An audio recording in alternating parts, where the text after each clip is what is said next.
I'm going to record this on OBS as well. That way we don't have to download it from Twitch. Okay. Oh, yeah, I think we're live. Alright, I'm going. Let's see. Alright. Oh, Are we we live? live. We live! 'Tis the season, friends. Oh man, I didn't even have the script open. Should we do an intro? We should do an intro. I think so. Yeah. You want to? Why not? They're kind of fun. It's a good time. Yeah. Do. Give me a moment. I wonder what session we started doing. Yeah, okay. It looks like it was session like 4. Okay. Hi, friends. Thank you for joining us for this very spooky occasion. We're jumping back to D&D 5e. It's been a little bit. In case you're wondering who we are Make a Misfit. We're a big group of normal, calm, collected, orderly, sophisticated individuals, and we promise to never raise hell or cause chaos during our tabletop games. Isn't that right, friends? Trick or treat, tell my feet, give me something good to eat. That's right.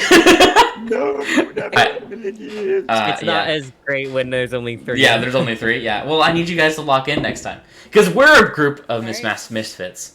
So let's start misfitting.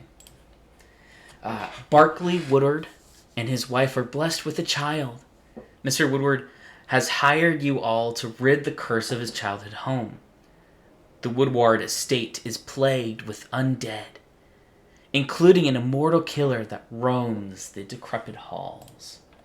All of you exist here in a vague part of the Feywild, some corner of it. It doesn't super matter for the canon of things. But you exist here in the Feywild. You lived in a town nearby, most of you anyway, and are taking a small carriage. You're inside, the road's a little bumpy, and then it's been raining and storming for some time. Before, after a long silence, the carriage stops. The door opens seemingly of its own accord, and you step out into the pouring rain, and the carriage abandons you. You look around. The rain immediately begins to drench your clothes. There's a breeze that freezes you and your skin. There is mud under your feet. You're looking at the end of a long driveway, about 100 feet out, is a mansion, about 3 stories tall, decrepit and old. Old ivy is growing along the sides. It looks like a small breeze will have it topple over under its age.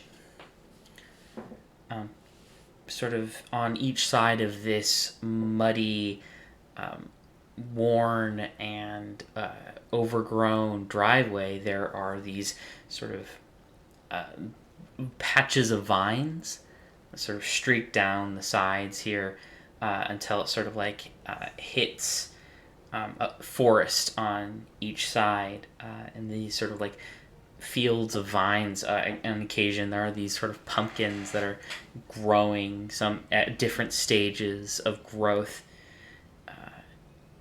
The mansion is in front of you. Lightning strikes in the distance, overshadowing the mansion. Thunder echoes. The camera cuts back to our adventuring party here. I would love to get a vibe for what each character looks like. Our Audrey, we'll start with you if you can tell us your name as well as what your character looks like. Yes. My character's name is Sydney Strode. She is a 15-year-old wood elf. She is dressed in... She almost looks like a K-pop Demon Hunters character when I kind of think about it. That was not intentional. But she's got like an iridescent purple like leather jacket with a black tank top underneath, and black pants and black boots with accents of iridescent purple. She's got brown hair that's pulled into a very high ponytail, like think Ariana Grande type ponytail. She's got blue eyes, one of the pointed elf ears, and yeah, she's also got a silver quarterstaff, also with accents of purple with a gem on top, and is a 15-year-old with a bunch of attitude. All right, so the K-pop demon hunter begins to walk forward. Behind her, there is this horrifying monstrosity. Joe, if you don't mind describing what your character looks like and the character's name. I'll be playing Crow this evening. He is a 6'5", hunched over wooden doll-like creature with no face and looks to be dressed in old farmer's clothing. Very obviously used to be almost a scarecrow made with articulating wood joints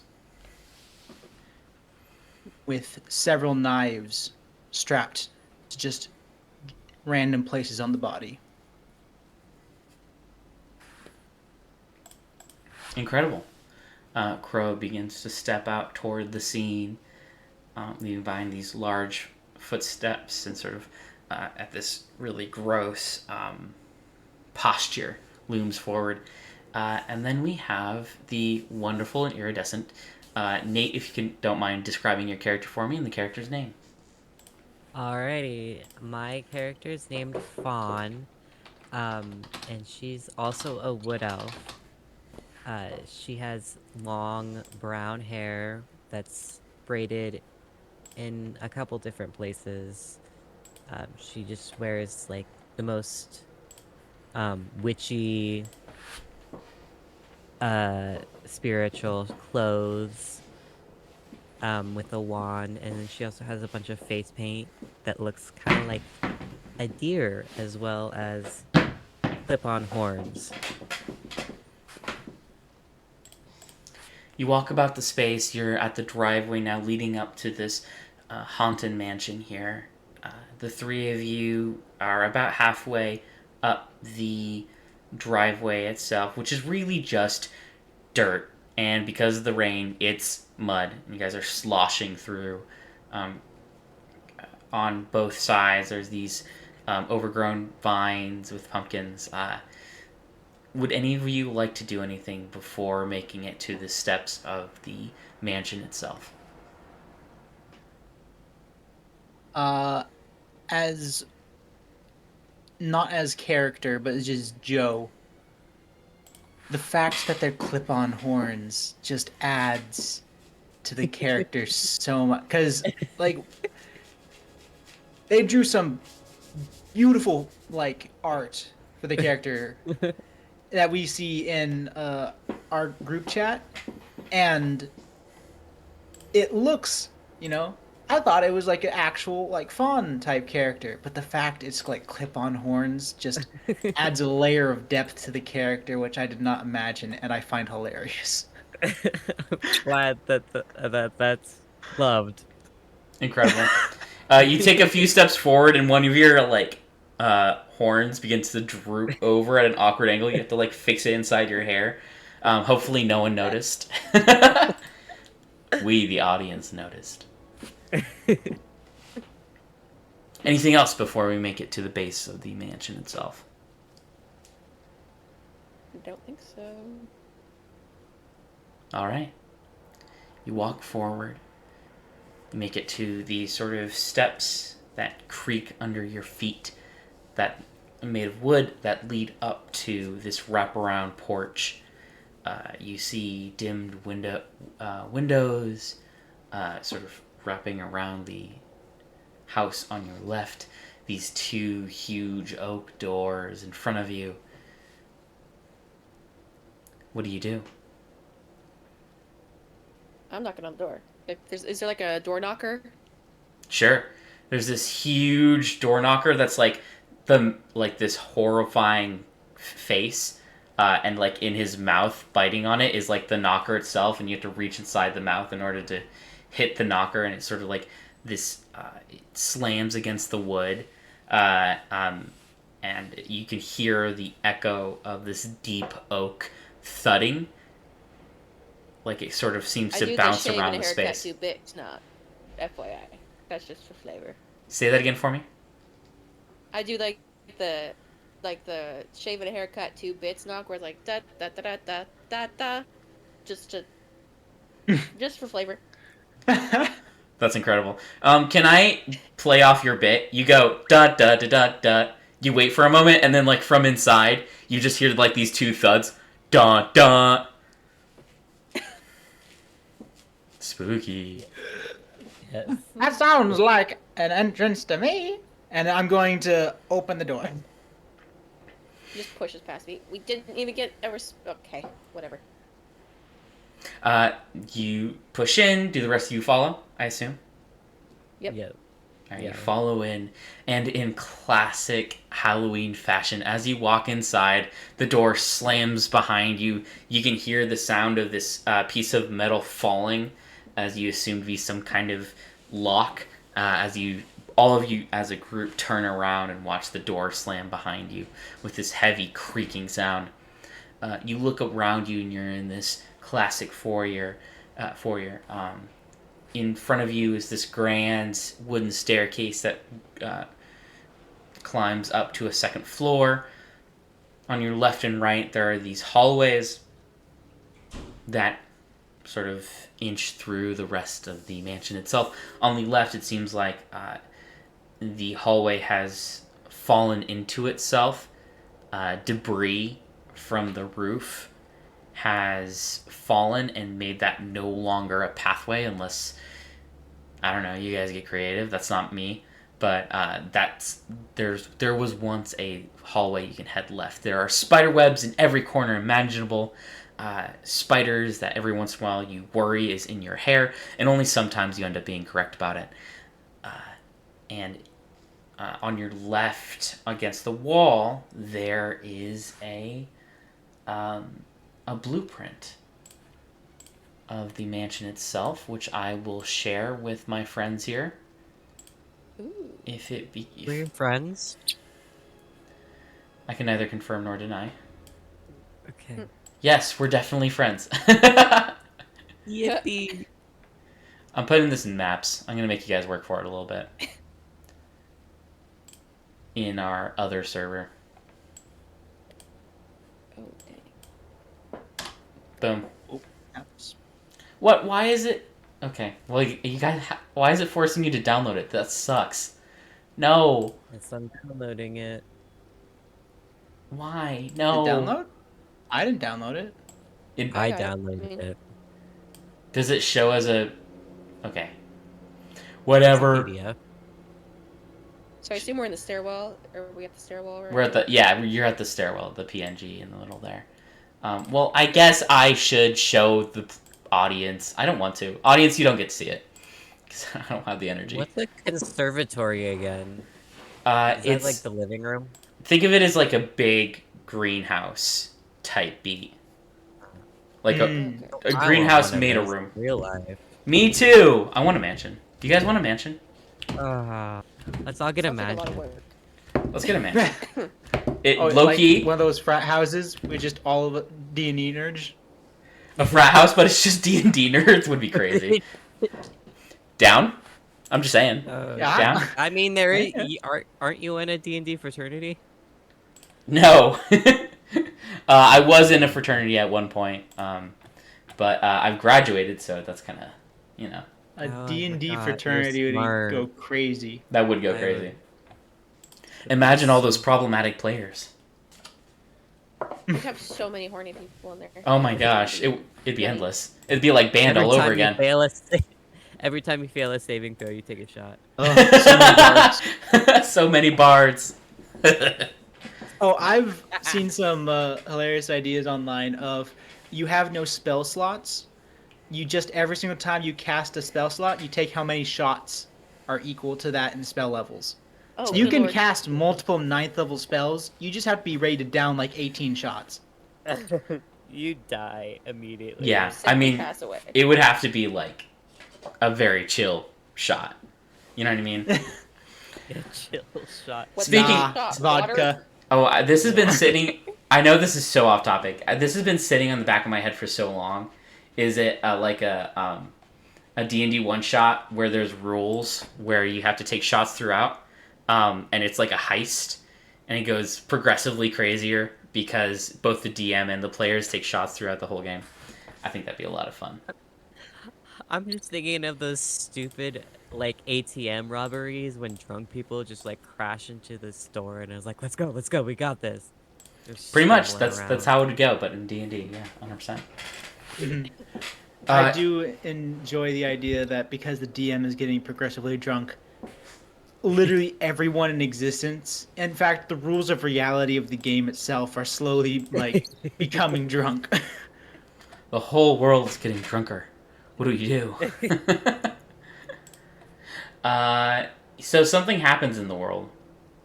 One moment while I pull up my notes. Let's jump back into existence here. Did we hit a timer because we were just blabbering? No, I just wanted to jump back into the game. You know, this game will end at 10:30, so I do want to make sure we play a game at the very least. Lock in. As the group of you here are reading over this blueprint, getting a sense for what you might want to do before you hear footsteps, all of you turn around and you see a black cat descend the steps gracefully, looking at you with these bright yellow eyes before he begins to speak. Greetings, friends. Can I help you? You're a talking cat. Yes, you're a talking person. Don't all cats talk? She just shoots her like a look. Crow's gonna turn to her and say, like, isn't that a bit presumptuous? I mean, just assume someone can't talk. I feel that's It's rude. It's really not. So are you like a person in a cat's body, or are you just a cat that can talk? No judgment, just curious. That sounds very personal. It's a secret third thing. Interesting. We'll talk about that later. But yeah, we're Secretive. here for a job. Welcome. Something about a curse and a killer. Yes. This is not the first time this has happened. Welcome to the Woodwarde Manor. Get comfortable. You won't be able to leave. In fact, if you die here, your souls will roam these halls for eternity. But you know, I appreciate extra playthings. My name is Binks. There is an immortal killer that roams these halls. So, good luck with that. You're kind of screwed. Your sister didn't happen to be kidnapped by witches, and now you're stuck as a human, or stuck as a cat for all eternity, would you? No comment. He's definitely a person. Very secretive individual. I cannot parse any of what they just said. But joke's on you, foolish feline, for I don't have a soul. Well, you got me there. How am I the most competent person here? That's the Okay. case when you were a teenager. Sometimes, I guess. Okay, so, what is this curse, and what do we need to do to break it? Well, if I knew, we would all be gone by now. If you wanted to cook up a cure, I truly have no earthly idea how you would do so. And then we'll just ascend the stairs, running away from you all. Wait, Intriguing. Line-looking ass cats. That's just me as Nate. Great hate. Okay, cool. So, All right. Yes. to the dining room? Eeny, meeny, miny, mo. Catch a tiger by a toe. Every house tiger. Eeny, meeny, miny, mo. I say it's the conservatory for me. Need cleaning. Do the dining rooms I love curse. Would you like to search for dining room design ideas? What? What is Look at happening? Alexa. What? Okay, my Google AI went off. It would stop shutting up about dining rooms. Shut up. Alright. We're haunted by a I turned it off. I'm sorry. This super annoying Kinda- ghost like ascends from below with these big specter glasses and then just like begins spitting off facts about dining rooms for millennia. up! It was just so funny hearing Joe do eeny, meeny, miny, mo while you're just like Google AI Actually, spitting off facts about dining rooms. did you know about dining rooms? It's a place where people eat. So, where did the mo land up? Where are we going? A conservatory. I vote for the conservatory. Great. Let's I do follow. love conservatories. Let's go there. You would. Well, The group of I you would. turn the corner into the hallway, and you find yourselves starting like walking through decrepit, mansiony hallways here. Twist and turn. There's a ridiculous amount of doors, each of them leading into a bedroom or storage room of some kind, which has nothing of value. Trust me, bro, because I don't want to waste time. As you begin to walk through, there's spider webs above, and you walk by this window. You look through the window, and the fog that you see through the window here sort of begins to push back for a moment, and you see this almost dead tree with a sort of very thick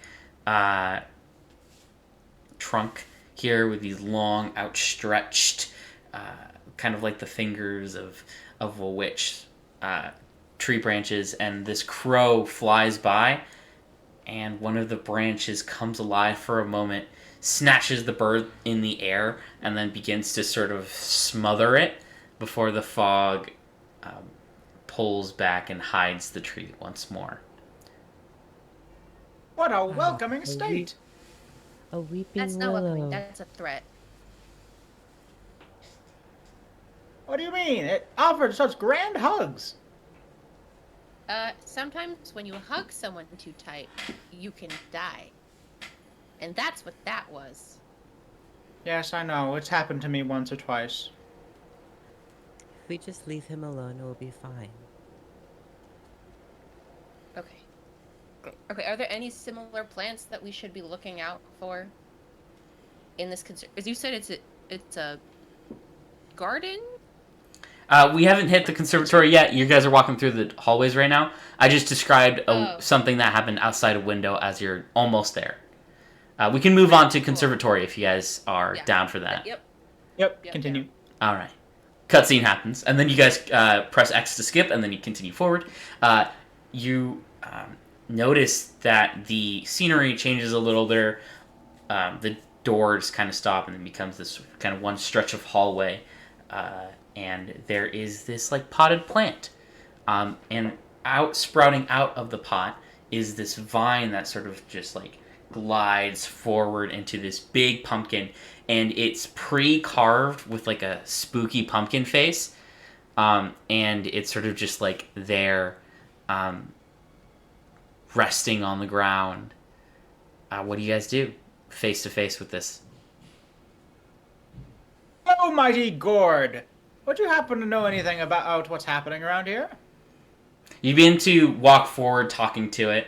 Do you speak in common or in pumpkin? I sadly do not speak pumpkin, but it has a face, so my character just assumes it can talk. Right, of course, naturally.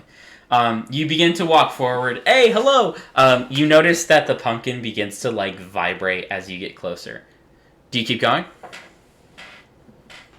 I do not interpret any unforeseen or negative side effects, so of course I keep walking.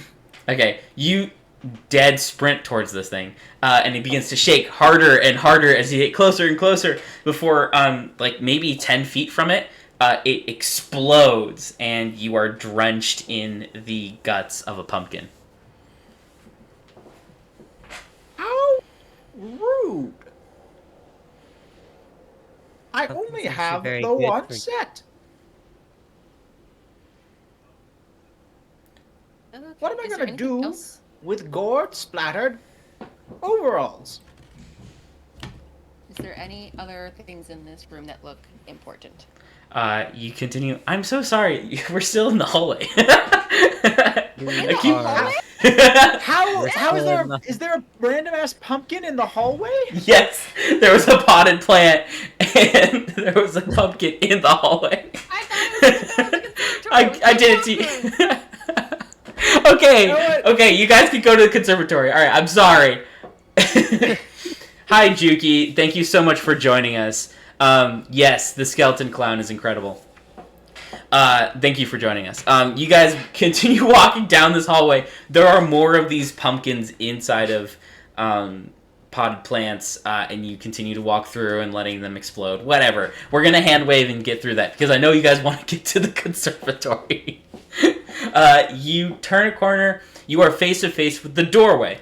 You see the conservatory. You're not inside it yet. There are glass walls, a glass house situation here, that sort of curve up and around and create this sort of spherical room here. It seems that there's a door on the other side.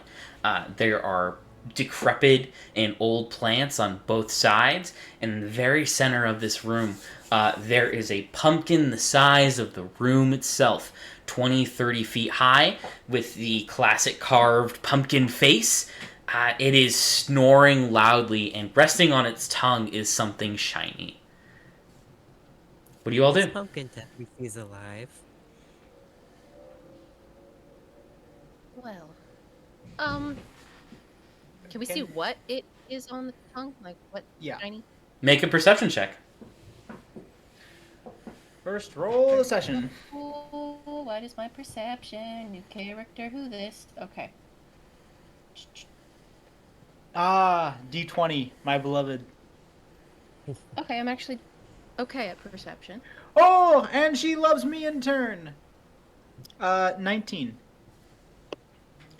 Beautiful. 9. Okay. Slightly different rolls. Just a little bit between Sydney and Crow here.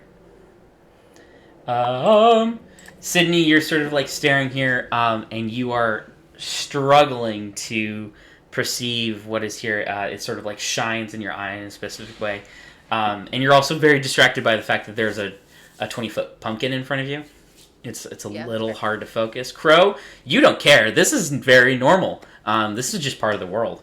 And you're staring into the mouth of this thing, and you see resting on its tongue, it seems to be a piece of some kind of shiny metal, about the size of like a baseball. It's a little longer, and it has a special kind of glint to it. You get the sense that this is a silver of some kind, but it's special for some reason. It glints in a special kind of way.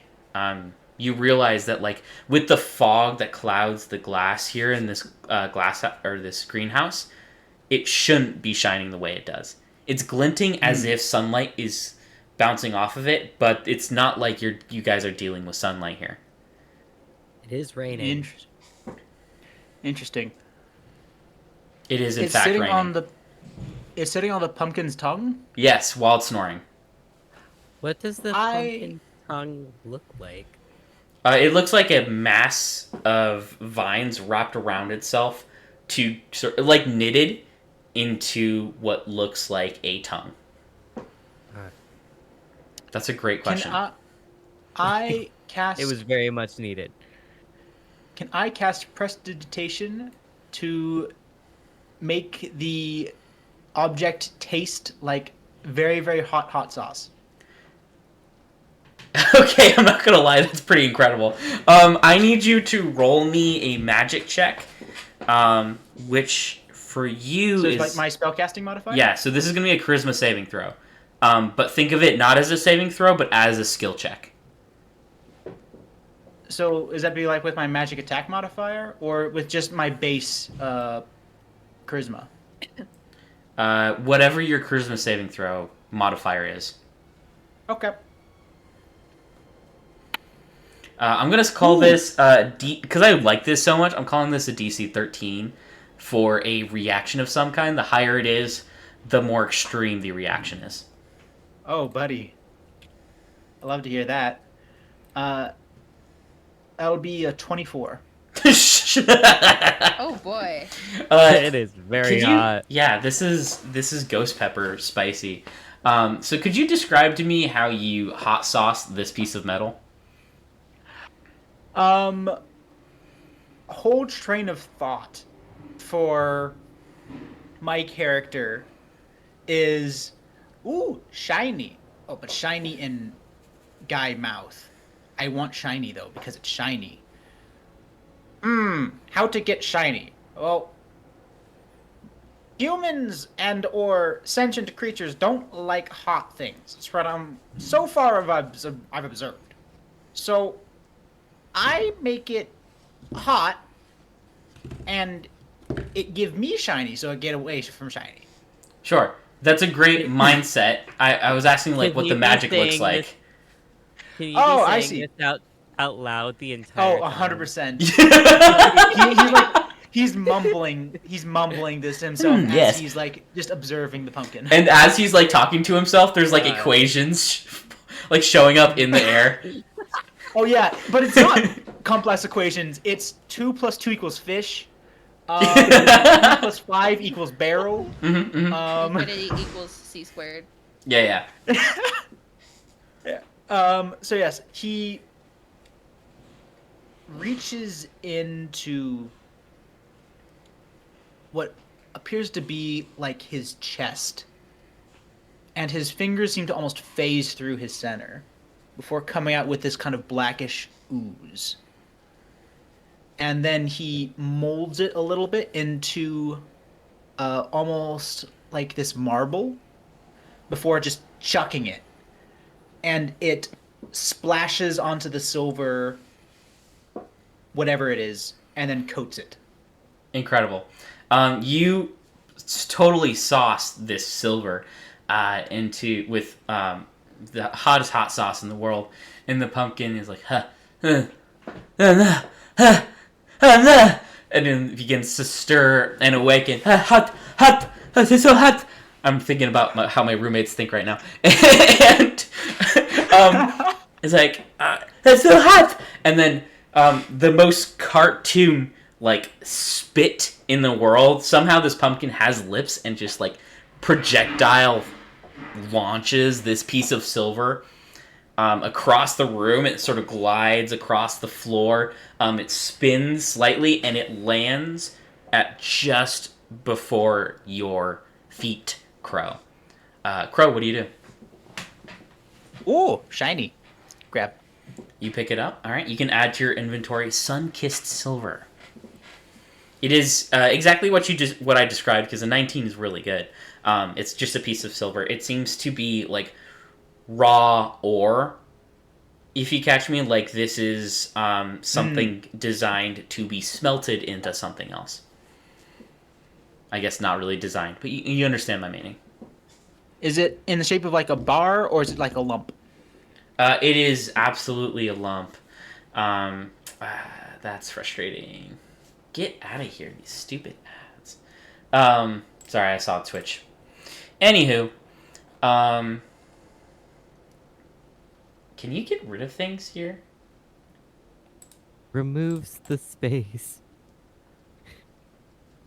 Joe, I don't know how you're so good at that. Yeah, the pumpkin is awake. Joe, that was incredible. Love you. I would say that it is a lump. It's the size of a baseball. A lump. Very lumpy. Not a circle. Ovalish. And the pumpkin there is sort of just like rubbing his tongue against like the carved tooth of his upper lip there. Hi. Hello, Mr. Pumpkin. I'm going to stow the silver lump before he recovers and notices where it went. Hi. Hello. Hi. Sorry to wake you in such a rude fashion. You did that? By the way. No, that was him. I point to the scarecrow. Dude, he was born yesterday. It's a thing. Hey, He was... fuck you. That's super rude. I know. I apologize. He like Just- puts his hand on his chest as if like offended. Doesn't have like facial features to describe it, so it's just Love it. Continue, Anyways. Sydney. Can I cast a spell to help ease the pain for the pumpkin? Somehow? Sure. What's the spell? I'm sure that's I wouldn't know if like um a healing spell would do that. It definitely would. You want to hear something Would so it? funny? I genuinely don't know what class you're playing. Oh, right, you don't know anything. Okay, wait, I what if don't know anything. I don't What know if we just start anything. I'm a druid, sorry. lying? I'm a What if we druid. just start lying to the DM and just like, oh yeah, that's my class. Yeah, yeah. I cast Wish. I definitely have that on my character sheet. Trust. Okay, so you're a druid. You can use your cantrip druidcraft to sort of create these extra vines over the tongue to sort of heal. You can use a cantrip because I don't want you to use spell slots. And sort of mend where there was this sort of like intense fireball burn on the tongue there. And you hear like a, oh, that's better. Thank you, Fawn. Anyway, so we're here to like break a curse, and we basically need to figure out how to break that curse. Do you happen to know any information about the curse or how to break it or anything like that? Well, I don't know much. What I do know is there's a witch about the space who's been trying to break the curse for a long time. I bet he would know more. Do you happen to know this witch's name? A male witch.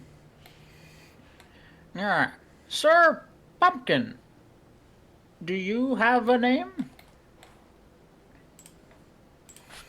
My name is Pumpkin. Last name Pumpkin. The witch's name is Chad. All right, Chad. You the have witch. an incredible name, Sir Pumpkin. Thank you. For it is I, Crow, Mr. PP. the Scarecrow. Please, PP was my father's name.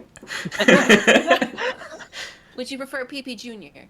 Yes, I would. All right, PP Junior. Thank you so much for helping us. Just can I make another try to glance throughout the room? Is there anything else in this conservatory that seems remotely helpful? You look around, and with your passive perception, the only other thing you see are more of those pumpkins, the baby ones, and then there's like this big one as well, which you know is PP Junior. Got it. Can I ask, why do you explode if we get close to you? Social anxiety. Oh, yeah. Have you tried to, What's anxiety? use some citrine? Later. Citrine help boost the confidence. It's just a brighter aura, you know? I think I'll try that. I think that'll fix all my problems. I have some extra. Can that be a thing that I just carry around crystals? So citrine, because I don't know what this is. So this is crystals. Yes, this is a crystal. Okay, awesome. Yeah. Oh, I thought you were talking about citrus, like No, orange juice. pumpkin juice. citrine's you know, that's what it does. It does boost confidence. I know. I should Incredible. pull up, like, Yeah. facts like this. I could Based on just your character, spout them randomly. you absolutely have an array of crystals. You use crystals as deodorant, and it doesn't work. And so you, I don't know. What do? Toss them to him? I like grab a crystal and then I walk up and then I look and I'm like trying to figure out what I should do with it. I don't want to. Do I put it on your tongue? Put it on my head like a hat. Oh. Can I have the 6-foot scarecrow's help to get up there, please? Why not? and he's gonna walk over and kind of. How tall are you? 20 feet tall. No, I mean, how tall is the woman? Oh, she's a wood elf. I'd say she's probably taller, like probably a little bit. I'd say maybe 5'9". 5'9", that's 5'9". Not as so tall. short. No, kidding. She's not as tall as the scarecrow. I'm kidding. You're chilling. So this 5'9" individual. Right. So. I'm okay. How? 8 inches taller. I'm not gonna try and math this. I pick her up like underneath the elbows and kind of just lift her up. Sure. And with your tippy toes, and because I just want to kind of hand wave this moment, you're able to sort of toss the crystals on top. The crystals. You're like, this will do nothing. Let's just get this over with. Are you guys so interested in this plot point? Yeah. Well, the crystals and the pumpkin's confidence really plays up in Act 3. So I'm really glad we're seeding this right now. You Are we toss. going to the pool or are we going to the kitchen? I think we go to wherever the DM things is applicable because we only have like what an hour and a half left, an hour and 15 minutes. It's fine. You guys do whatever. Also, question: in the map I'm looking at, the roads to the dining room and library intersect with the roads to the conservatory and the kitchen. Is that like a cross section so we can go to any of those 3 rooms, or do we have to go to the kitchen? Does that question make sense? You'd have to go to the kitchen because those two, the dining room and the library, are upstairs. Got it. They're on the second floor. Got it. Well, you want to do evening, meeting, mighty moo again? So That sounds like an incredibly intelligent idea. is With there my a boosted- staircase? With my boosted sense of self, with the crystals among me, I feel more myself, and I get a sense, the pumpkin begins to speak, that the witch is in the kitchen. All right, let's go to the kitchen. Thanks, PP Junior. You were a real one. You're welcome. I say You so. all are my best friends. Wait, where are you going? What? Wait. Don't worry. Don't I go. say running down the hall. I also have separation anxiety, and then you hear it like explode in the background. You guys continue. Oh. Oh, that's depressing. um, He just killed himself. the crystals fly into the hallway as you guys turn around. There's like pumpkin sinew and crystals against the wall there. You can grab your crystals back if you want, and you guys go down this. Thank you. I guess I will. I'm gonna pick up like a bigger slab of the pumpkin because I'm gonna make pumpkin pie later. Yeah, it's really great material for this. There's a lot of, it's very fresh. This once friend smells delicious. You continue down this decrepit, wildly long hallway before it makes this like small turn. Before you see that it sort of is going to take a sharp turn left. You guys walk up to that sharp turn left, and it looks like it's just like this tiny little thing before it makes a sharp turn right again. And before you make this right turn, all of you hear these like heavy footsteps. What do you all do? In front of us or behind us? In front of you. Is there like an alcove or something we can? So it's just like on the long stretch towards the kitchen before. Yeah, we turn in left this again? long stretch, what's not shown on the map is there's a few turns, and in order to Got it. continue forward on the path here, you would have to take a right turn. Before you make that right turn, you're in the hallway. You don't see anything, but if you were to make this turn, you would be face to face with the sound of the source of this stomping.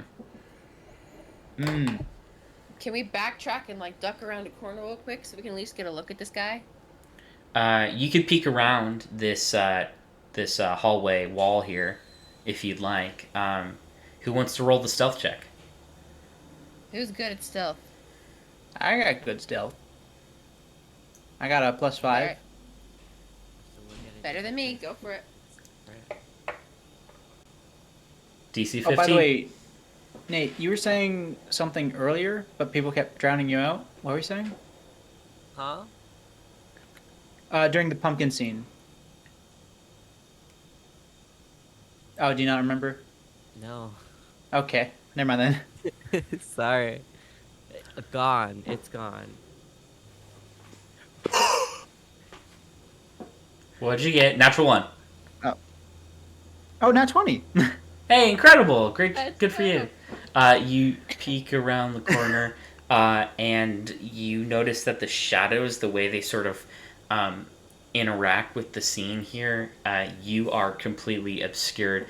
You and all three of you, the friends, can sort of peek around here without being seen. You see that in the way of the doorway of the kitchen, you see this hulking beast here, this 10-foot tall man with crazy broad shoulders, wearing this theater mask, and is wearing this clearly tailored, because no one has this body type, 3-piece striped suit, very Gomez Adams suit, but if it was made for a beast like the creature you're seeing in front of you, and Is it vertical or horizontal stripes? up and down. Mm-hmm. Very important for the plot. That plays into Act 5 down the line, actually. Just in case you guys didn't know. Yeah. And is dragging this stone sword about 6 feet long. And you notice that the hilt, the guard that would stop a blade from cutting someone's hand or something, one of them is snapped off. So it's got this L shape where you would put your hand. And it's just sort of dragging along the floor here. The creature seems to be swaying, looking around, and opens I would say more kicks open doors, breaking the doors, and sort of just looking inside, and is kind of in the way of the kitchen. What do you all do? Okay, so with this right turn, is there a straight as well? You guys are looking at the straight right now. Essentially, So he is. there is a you guys are looking, peeking from a wall. You guys are looking down a straight hallway. At the very end of it, there's a kitchen, according to the map, and in between those two spots, there is this individual in front of you. Are there other doors? Yes, along the left here, there's just 20 different doors. Half of them Well, are there- crumpled inward, the door isn't there anymore, or it's leaning on its hinges. Is there one that is closed and within 30 feet of me? Yes, there is. So I'm gonna quickly whisper to my groups okay, I think if we can get him into one of the rooms, we can maybe run by real quick, so that way we can just quickly get to the kitchen. Thoughts, questions, concerns? I'm not very good at stealth. Okay, we're going for it. At least get him, distracting him. I would like to try to use thaumaturgy to create sounds and whispers from one of the closed doors that sound like people talking and whispering, oh, I hope he doesn't find us. Shh, quiet, he'll hear you. Two different people's voices having a hushed conversation. Okay. But loud enough so he can hear it. Sure. Yeah. So stage whispering. Yes, exactly. Okay. Heard. Go ahead and yeah. So you go ahead and do that. I'm not gonna let you roll, because even if you roll bad, he's still gonna go there, right? I mean, if you want to roll, you can. There won't be consequences. This is just how good you are at making those sounds believable. like a Okay. performance check if you wanted to, or persuasion, deception. I don't care. Okay, so if there's no consequences, I'll do it. Okay. Because I mean, yeah, it's a cantrip. Normally, you don't have to roll for it. I think my charisma's just +1. It's nothing crazy. Come on. Whatever you do, don't Okay, roll it's like 15. 15. Okay, I love that. Yeah. So you make these noises that echo through the halls. There's a little bit like high school stage play, but it's definitely believable enough in the moment. And the creature sort of like turns, puts his head up, and begins walking down the hallway. You all notice that it seems like he's walking with this like rushed pace here, but at his fastest, he's going really slow. It honestly like tests your patience a little bit before he's actually able to even make it to the door. He's in front of it. Are you like spamming this, or did you like play it once? I want to keep it going until he goes in through. I want to make it sound like someone's hiding in that room to get him into the room. Okay, so the whispers seem to get louder and louder as the figure gets closer and closer and is sort of dragging the blade and creates this long slice and wound across the hallway here. And at this point, you notice this is not the first time he's walked through here, and there's quite a few of these sort of long stretches of just like scratches in the floorboards. The floorboards creak under his feet, and he makes it in front of the door and will just lift him like rear back before he shoulders into the room, breaking down the door. What do you all do? I would like to have, in the past, communicated as soon as he runs into that door to sprint as fast as we can to the kitchen. And if anyone has any objections to that, I would love to hear them. No, I like it. I'm not good at stealth. So We're not really stealthing per se. We're just kind of booking it. We're booking it. And then maybe for Do we not want to funsies? be stealthy? Running by this giant man? Even if we get to the kitchen, he could still But follow he's- us if he sees us. I think there's a more risk with trying to stealth past him and potentially getting caught right in front of him than running past him. And I can try to do thaumaturgy to like make the sound of screaming in the room to try to cover up like our footsteps with his back turned. Is that make what you guys sense? do? I suppose. Yeah, I can agree to this. Yep. Okay, great. I'm gonna need a group stealth check with advantage from all of you because of the thaumaturgy. With 2 failures, I'm considering that he saw. With 2 successes, then you guys get away scot-free. Cool. DC What are we 15. rolling against? Stealth. Stealth. No. With advantage. That's I was like, Yeah. it was not just Oh stealth. my There was gosh. stealth and something else. I'm rolling like crap and this is not good. I rolled a 6. I rolled a 7. Great. 6, 7. Did you roll an 8, Joe? Man. 7. Sadly, no. With advantage, I rolled like a 19. I rolled a 3 and a 4. You're kidding me, bro. Okay. I rolled. Now you roll high. 7. Now you roll high. I rolled a 7 and a 6. 6, 7. That 7. that joke is for people way younger than me. You guys, Absolutely. you create this sound. You begin running forward, and your stomps are louder than the thaumaturgy. And the figure notices an empty room, even though hearing the screams, turns around and sees you all. That sounds like a System of a Down song. Not intentionally so, but here we are. 'Tis the season, I guess. As the creature sort of begins to lumber forward as quickly as it can.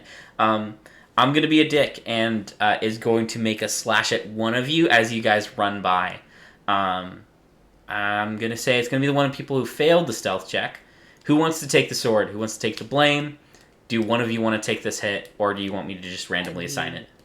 Audrey did roll lower than me. I say I did roll Seeing lower, and if that and if they're about to get Okay. hit, can I voluntarily, like, back up a little bit so that way I'm the one hit?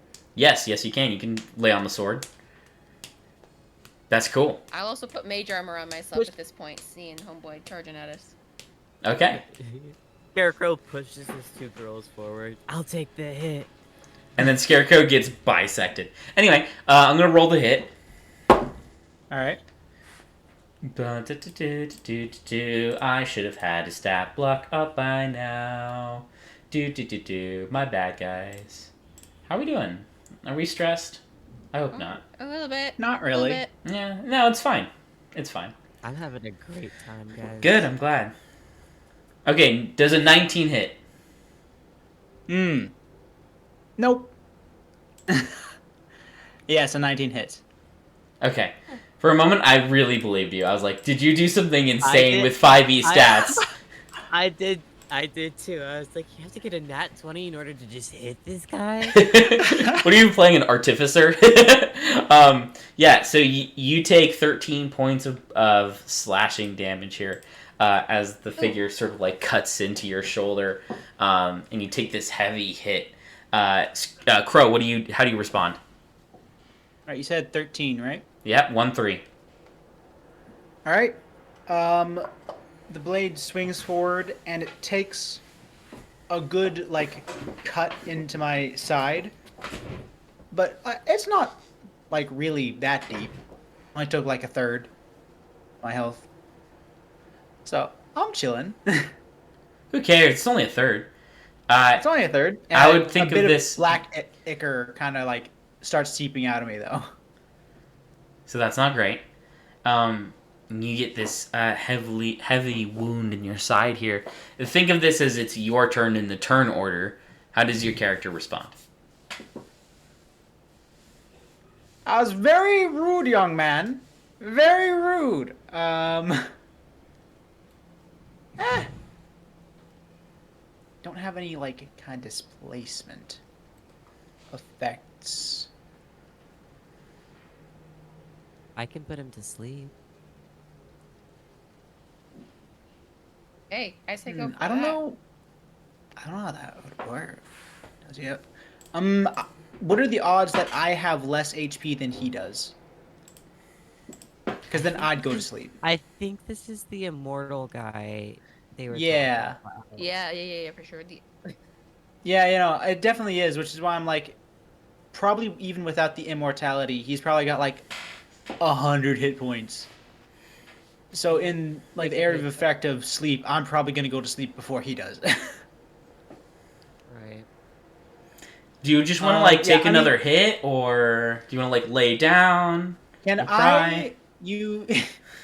can I Eldritch Blast, but in an attempt to like more push using, you know, the force of it, Sure. then really deal damage?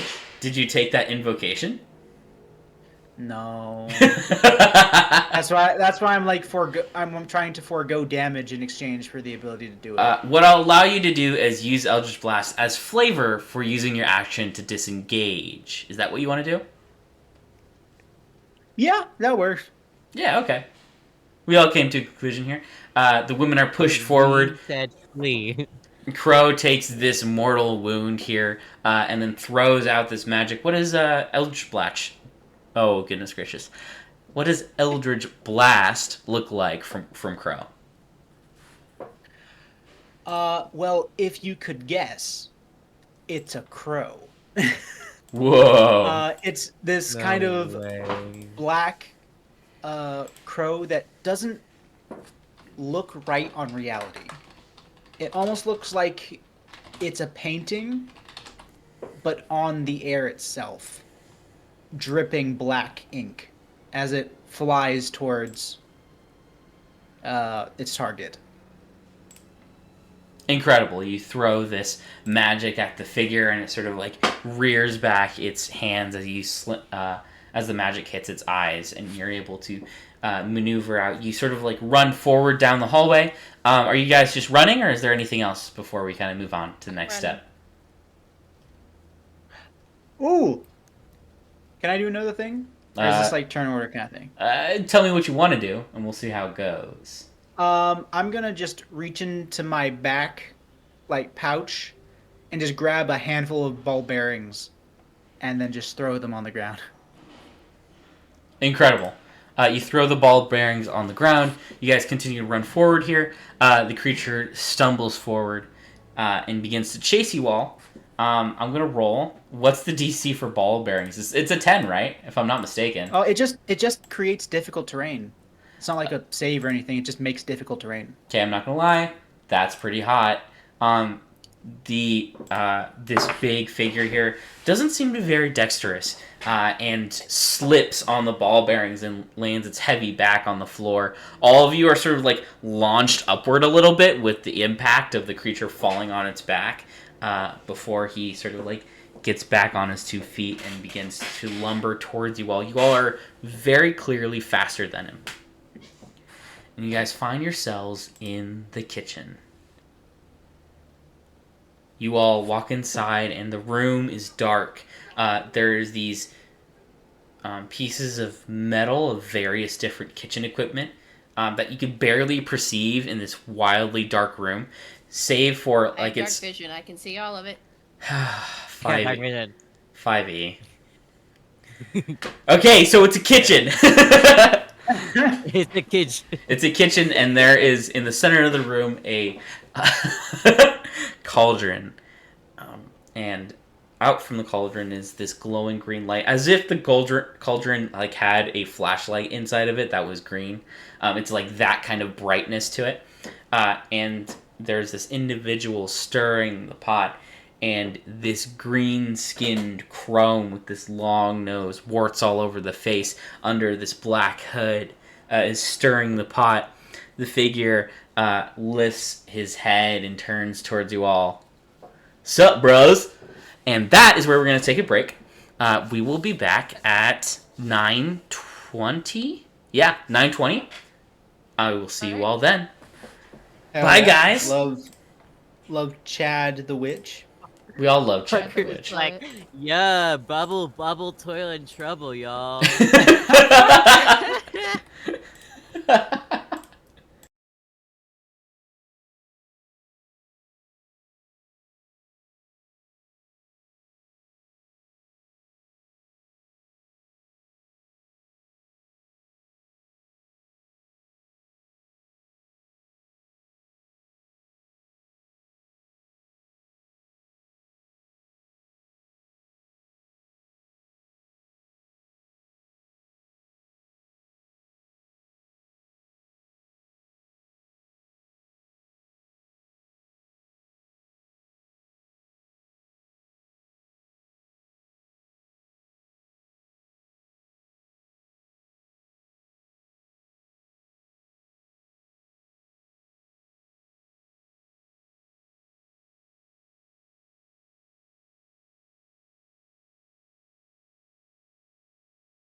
Hey, look at that, and we are back.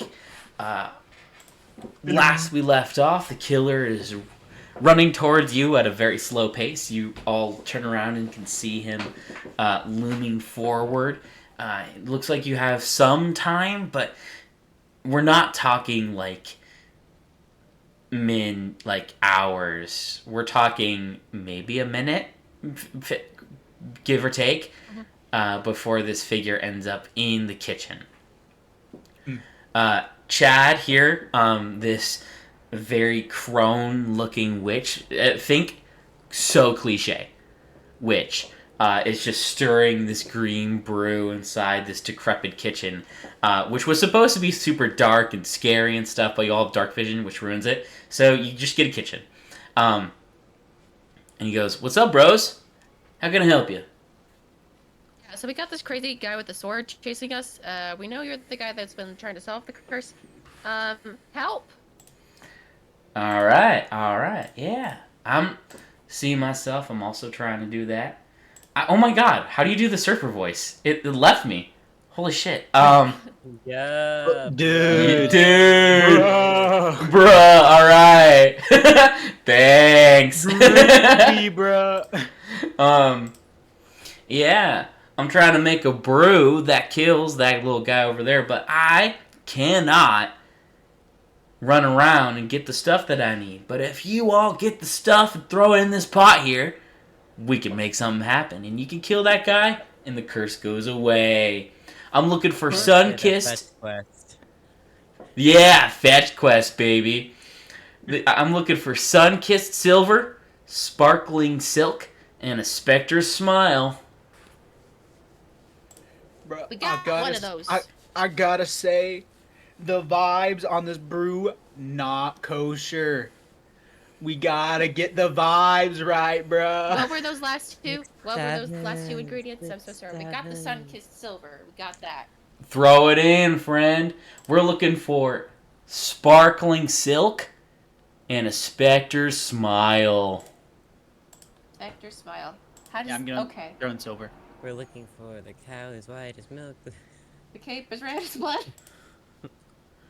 All right, friends, fetch away. And the killer is like in the doorway. There's another exit here, but at this point he's looming forward really quickly now. What do you guys do? How We big is the leave kitchen? For the ballroom.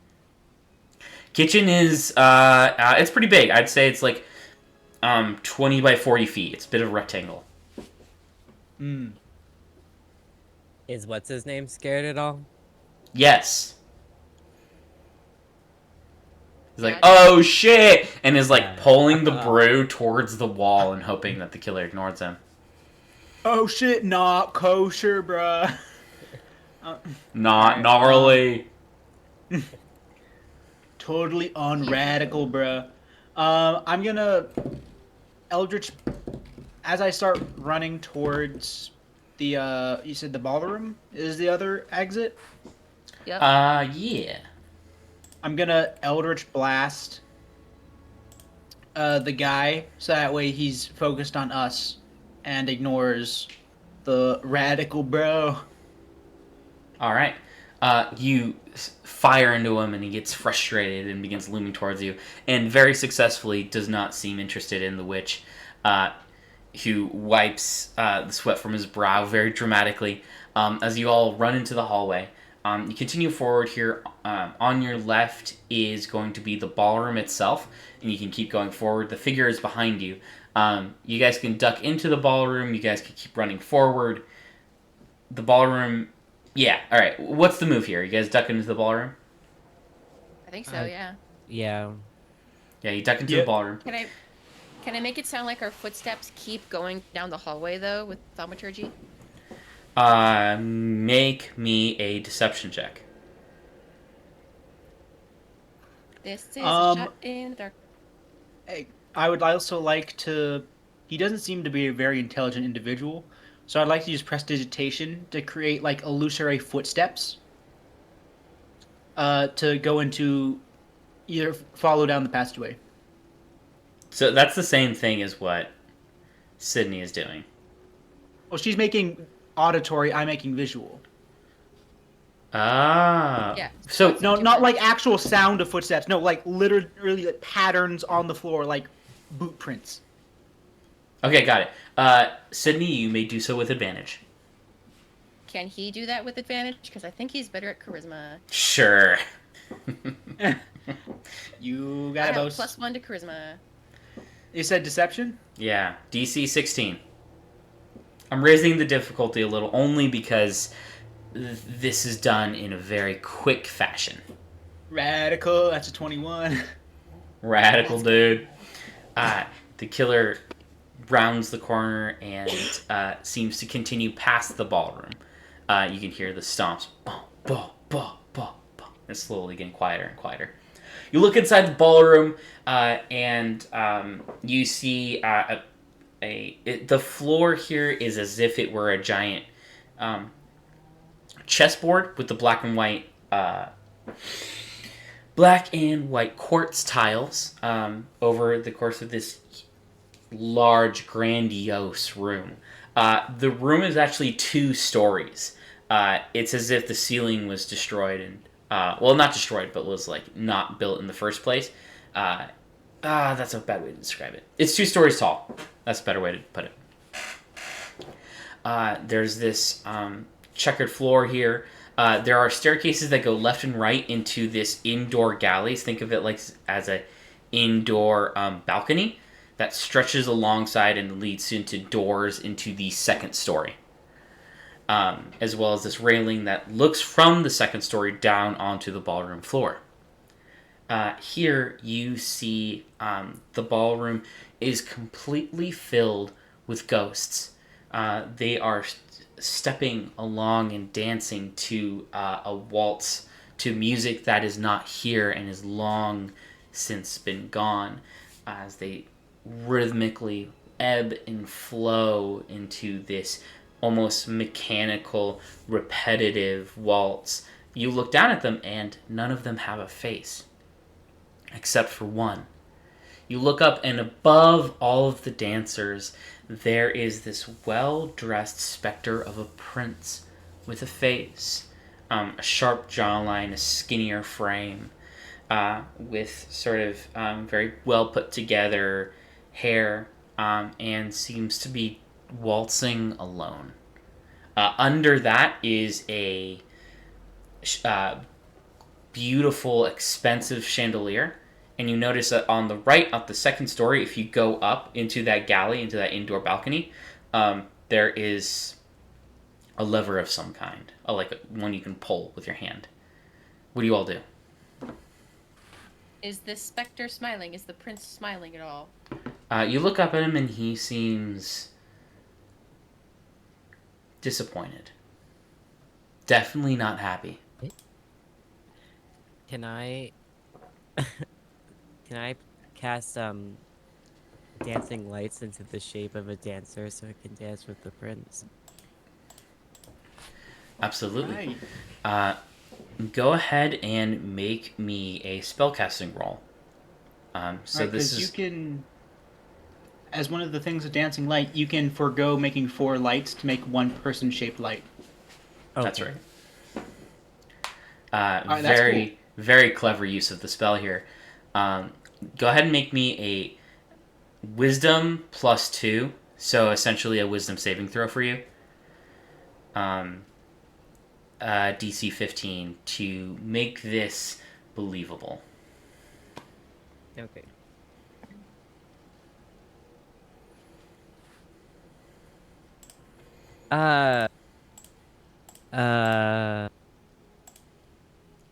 So that's nat 20. Let's go. Yeah, buddy. You begin to form this light, and you look around for inspiration as to what to make the figure look like, this figure of light. And you turn around, and from the hallway, you see this family portrait, and you just take inspiration from one of the figures, which randomly happens to work out in your favor for this. And this broad-shouldered, elegant, noble, made of light, steps forward and begins to go up. The prince looks towards the figure and begins to speak. Thorsten, you came. I thought you'd never leave the attic. And puts a hand forward. How does your character respond? I'll am I controlling this light being, Yes, or is it just? Yes, you are. Oh, okay, then, yeah, I'll have him take his hand and start dancing with him. The two of them dance together. This is such a cinematic moment. Take a luck point. That's incredible. Yeah, baby. Let's go. As the two of them begin to dance together, and his smile couldn't be wider. The figure turns to look towards all of you and stares stares very specifically into your eyes, Fawn. There we go. Stares into your eyes, Fawn, and just says, "Thank you." Reaches into a coat pocket and flicks something towards you as it floats through the air like a feather, and it falls to your feet. Do you pick it up? Yes. In your hand is it's that family portrait, but in the form of like a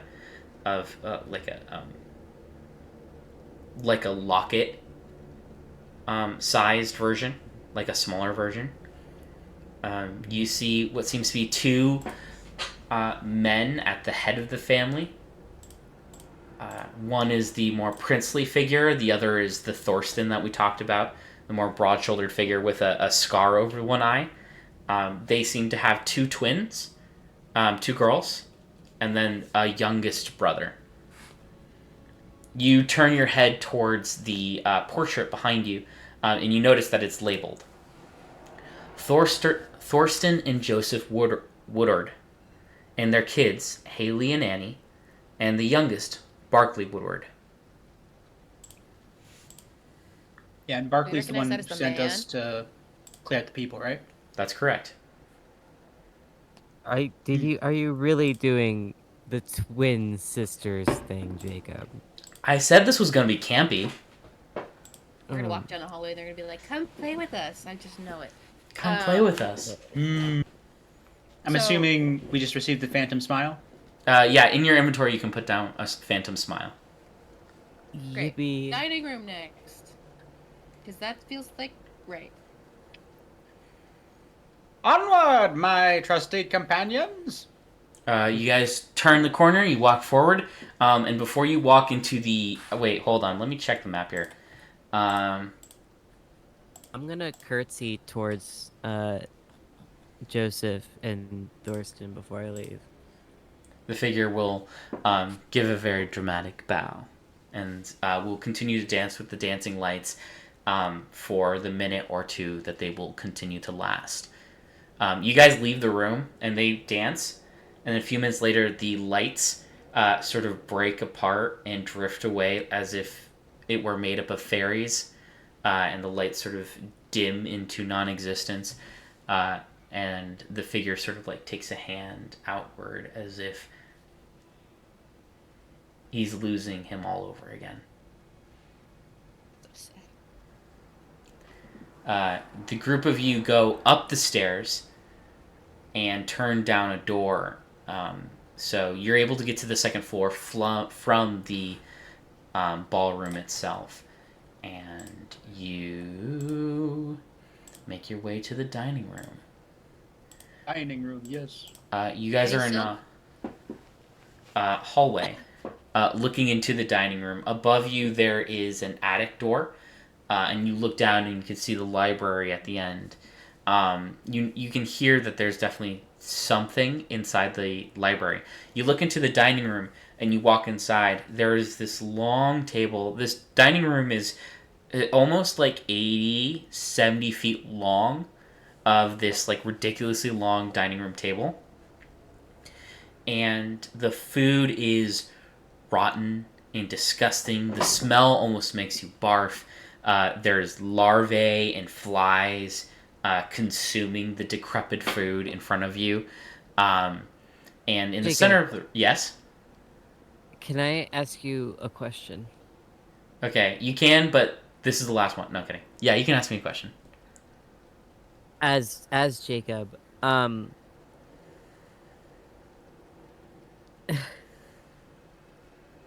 you said that this guy was he wanted us to clear this curse, right? That's For right. this family home because he just had a baby. Is he planning to raise the baby in this? Yes. In his family's home, yeah. In his childhood home, yeah. You know, if there's no curse, he can renovate it. He's presumably Well- rich. Cuz I'm right now I'm just thinking like you're going to take a baby into this room full of dead shit. I don't know. Maybe I'm just stupid. Oh, Sorry. Yeah, I mean, you got to clear the He's gonna curse clean it first, out which is first. why we're here, and then he'll have like a bunch of probably like servants or at So least they like, I'm going to stop talking cuz I sound really stupid, but I'm No, like, no.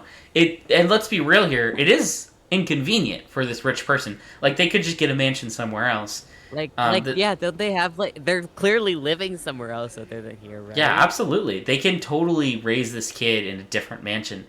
The sad truth is Barkley is just nostalgic and has the money to pay people to go in and try to fix this and deal with his problem. At the end of the day, he's not leading with his mind here when trying to redeem his childhood home. He's leading with his heart.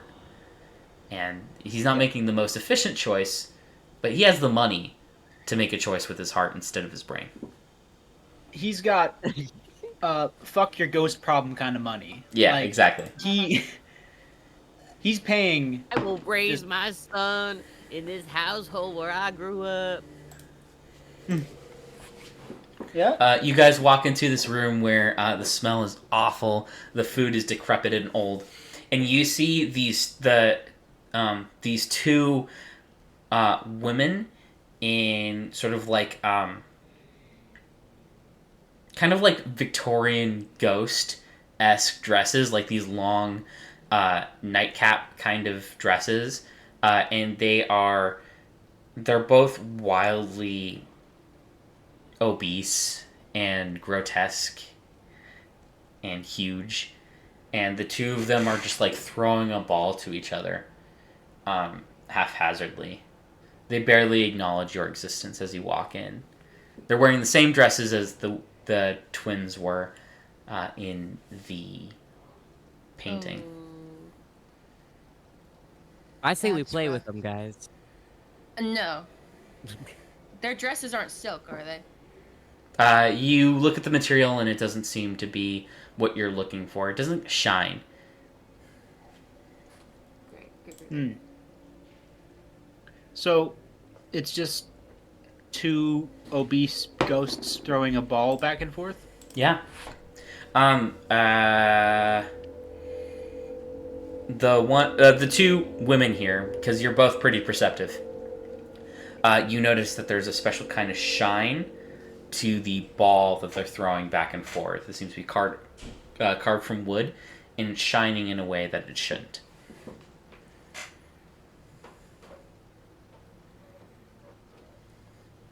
But not. Is it similar to the way like the silver was, or?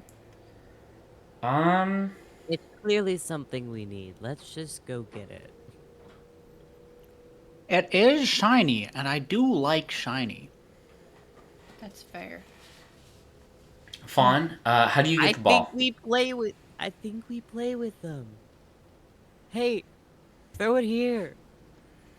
One of the women sort of look over, and you see their face brighten, and will throw you the ball.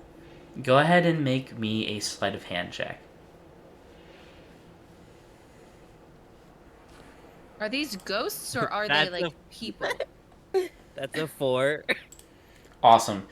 So it hits you dead in the face.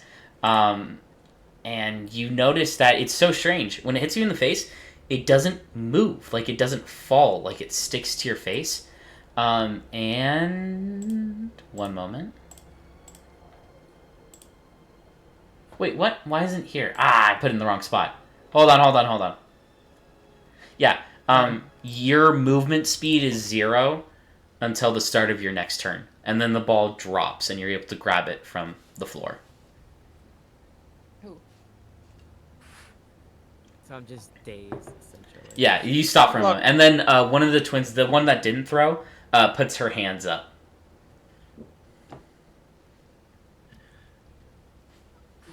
Look, I think you're gonna need this, and I'm gonna, Crow's gonna reach, like, to the back of his head, that's covered by the hood, and strip off what seems to be a talisman, covered in just darkened runes, and is just gonna, like, fold it in half and then hand it to her. You're gonna need this. I've been just watching you, and I think you're gonna need to hold on to this, okay? You give him a talisman? Yep. Back to the Warlock talisman. Oh, you give it to Fawn. Yeah. Got it. I love the thing. She doesn't know what the fuck it is, but she's like, ooh, pretty. One of the All twins right. starts getting, like, kind of upset, like, trying to Um, get you to throw the ball back. I have 0 movement speed, but I could still pick up the ball and throw it. Yeah, your movement speed has regained. It took 6 seconds of no movement. Oh, and so when he gave me the thing, I could move again. Yeah, exactly. Okay, I see. Yeah, I'll pick up the ball and try to throw it to the one who's holding their hands out. Easy enough to do. You throw the ball, and then the one of the women catch it, and then there's sort of like this deep residual laugh that the two of them share as they throw the ball, and the ball sort of like bounces between the three of you like 3 times before you catch the ball and you look up and they've both fallen asleep, and you have the ball in your hands. I look at what I got, Maybe. guys. Tuck that away somewhere. I say we go to what the question mark was, which I presume is the attic next. That's right. By the way, the talisman I just gave you, whenever the wearer of the amulet fails an ability check, they can add a d4 to the roll. You can Oh, nice. you can only do this 2 times per long rest, but I just thought it seems like you kind of need this. Yeah, I don't think I've succeeded on a roll yet, have I? You rolled the nat 20. Oh, yeah. Oh, that's true. Yeah, yeah. Hey, I when it guess mattered I just- most. When it mattered most. I did it so well that I deceived myself. Exactly. The group of you walk back into that hallway, and you look up and you see that there is a attic door on the ceiling here, and there's this big lock on, like cartoon lock on it. And you look down the hall, and you see in the library, sitting on a table, staring at you mischievously, there is a cat there, the black cat from earlier, and is holding a key around the neck. Thanks. That's right. I walk up to him and say, "Hey, where you been there, buddy?" Oh, just roaming about the space. How's your adventure? So far, so good. Need one more thing. Sure. And noticed you got a key around your neck, and was wondering if we could use that to get into the attic. I understand. Is- Unfortunately, I think it's a beautiful piece of jewelry on myself, and I wouldn't want to give it away. I'd give Maybe it back. because, like, the Greek mythology, and he'll say a riddle, and then if we get the riddle correct, he'll give us the key. Well, not Oh, really. please, I'm not that annoying. I just don't want to give it up. What if we promise to give it back? Like, you could be with us the whole time.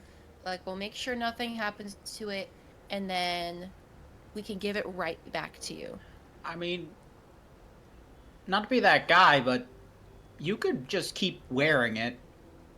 And then when we get to the attic, Can't one of us just hold you up and you can slip in the key yourself to turn the lock so you don't actually doesn't actually leave your person? I don't trust any of you. Our girls here, you guys have enough passive insight to know that he's bullshitting about the real reason why he doesn't want to give up the key. I think he just wants to make it hard for us. I think he's hiding something.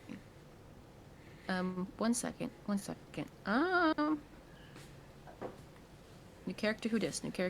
I cast Power World Kill on the cat. No. I Fireball. cast Crown of Madness. Curse. Invoke curse on the cat. Okay, so part of thaumaturgy says an option is invisible hand. You instantly cause an unlocked door or window to fly open or slam shut. Now, I would like to use this to try to like whack the key off of this cat. Maybe we just give him bump bonks, guys. Give him what? What? Butt bonks. Butt bonks. You know when you slap a cat's ass and they really love it? Oh, you got the base of the tail? Yeah. This cat doesn't I seem like the cat feel- that wants to be pet. I feel weird to do that to a sentient creature. Like, that would be the equivalent to me petting an elf. Or, like, a werewolf, I guess. Hey man, if there's consent, And- like, you know. Yeah. How far I'll is sit the on cat his from us bag right out. now? The cat at this point is a good 35 feet from the group of you. You do notice as like you entered into the room, the cat did back up and is creating a very intentional distance between the group of you.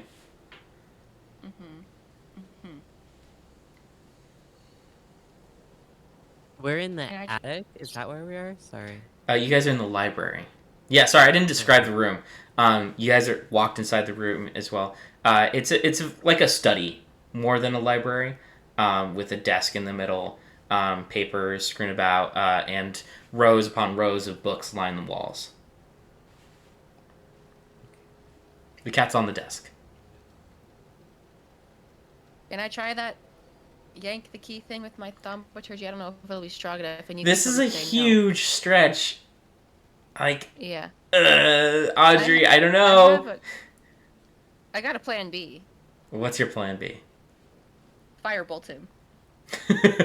Yeah, murder. Murder is your plan B.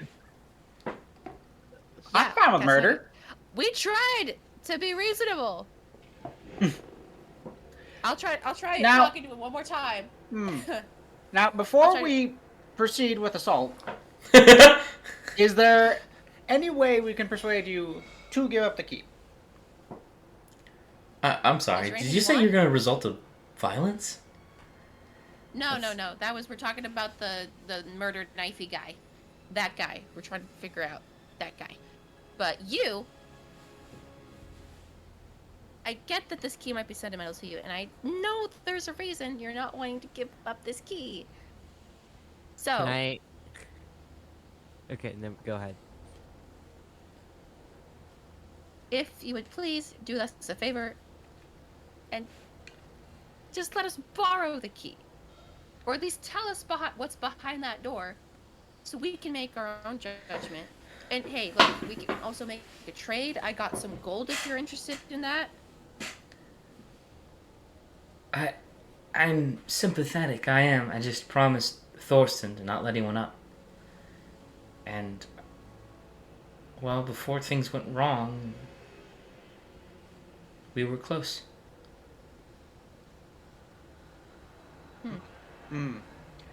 Now, if I'm... Stop me if I'm wrong. All of the souls of people here, Thorsten, the other prince downstairs, Joseph. yes, all of them here are trapped in It doesn't look good. I'm not gonna go out on the limb and say eternal torment, but it doesn't look fun. Sure. And all I'm saying is, if we can complete this, they can be freed, and also the youngest. What's his name? He sent us here. I wasn't Blake really something or other? picked. Barkley. Barkley. Yeah, he sent us to clear this place out, so that way his child could come, live here. I'm assuming sentimental reasons, but like, I'm pretty sure he can make an exception to allow us in to at least clear this out, so that way we can shuffle this along. You say everything you do, and I'm going to say that the DC is lowered to the point where a roll is no longer required, and Binks sort of lowers the head and takes this deep sigh before, like, rolling the shoulders, and the key drops onto the desk.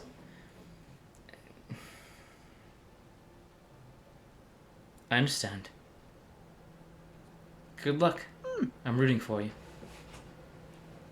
Thank you. As I walk forward and pick up the key, I go, I didn't have to commit murder. That's nice. And I start walking towards the door. Wait, what? As you all, like, walk away. Okay, don't listen to him, and I'll go into my pouch and pull out a piece. Oh, of it was your thought offer it to the first. cat. Don't try to throw this on me. Yeah, you give the cat some gold, and is like, wait, what? And then you walk away. Not the gold, some jerky, some food. Oh, okay, yeah. The cat is just completely distracted. Like, oh, murder? Oh, food, yes. And continues to eat the food. And then we walk. Make it to the center of the room. Go up, take the key, unlock, and this ladder falls. You look up, and you see a beautiful sky. You go up the ladder here, and then I would ask Audrey if you could swap the track to the other two songs. Take your time. You climb up the ladder here, and you look around, and you are transported into another place entirely.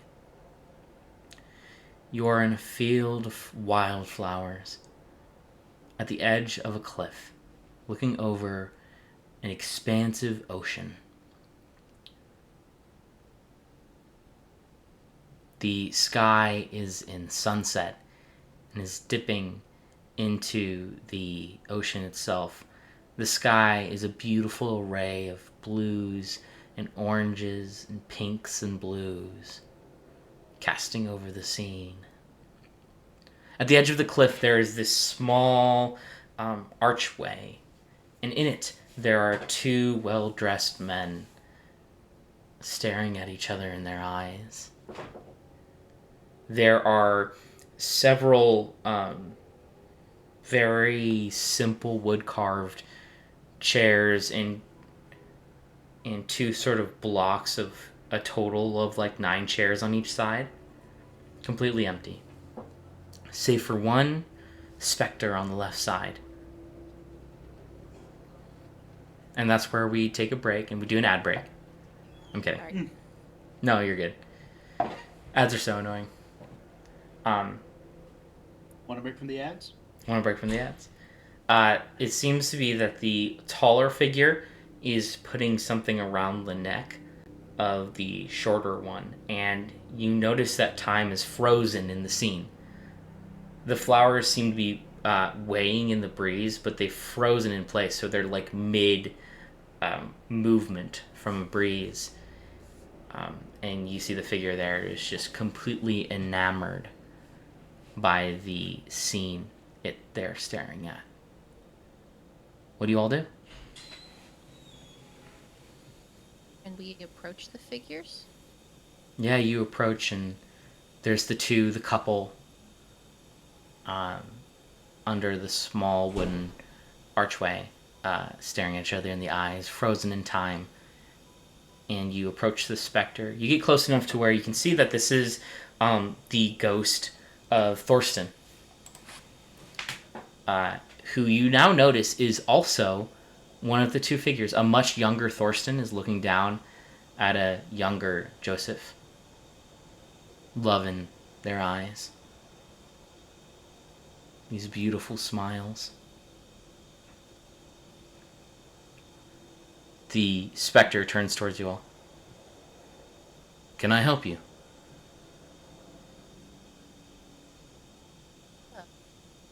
Well, she'll kind of look to the group. But, well, we're sort of here to lift a curse on your family's home. Ah, right. I apologize about that. You know, when you leave a body too long, it changes.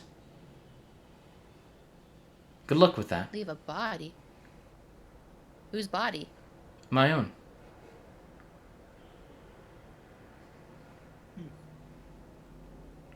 Interesting.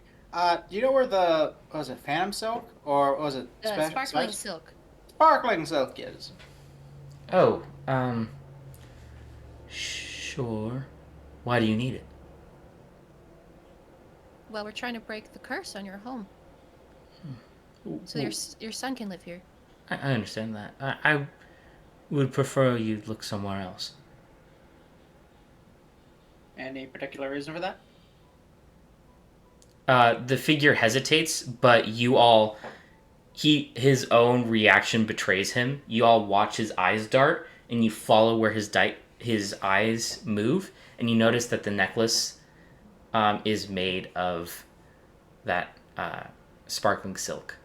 And you notice that at this point you sort of piece it together that this necklace here seems to kind of replace what a wedding ring is supposed to do in this, what you realize now is a marriage. Frozen in time here around Joseph's neck. Around Joseph's neck. Yes, that's right. Okay. Wait, I'm confused. Are they brothers or? No, they're married, married. aren't they? Yeah, they're married. And they were roommates. Oh my god, they were roommates. Okay. Wait, Well, where'd the kids come? Ah, it's magic. I don't want to think about it. well, is there another sparkling silk anywhere else in the castle? Go ahead, Fawn. I'm sorry. Their kids are the two girls and then the youngest brother. That's correct. Yes. Is the one who hired us. The youngest Yes. is who hired you, yeah. Yeah, okay. Oh, goodness gracious. Hold on. Audrey, the figure is going to respond to Sydney. But potentially, I'm really not sure. But this moment means so much to me. I never want to leave. I haven't in quite some time. Now, I sub- do you want to go or do you want me to? you can go. Now, I'm not well versed in this whole living business, but wouldn't it be better to be with him, like, really, and not just living in this moment? Because, like, if we lift this curse, don't y'all reunite? Well, relationships are hard and things change. And right here, we're just so happy and things haven't changed and there's no wall between us like there is now. I don't know. Sounds like you need to tear down that wall, buddy. This sounds like what you're doing right now is a coward's way out. Make a persuasion check. Oh, buddy, that's not my strong suit. Make it with advantage based on what Crow said earlier. Okay. Well, the first one was better. 12.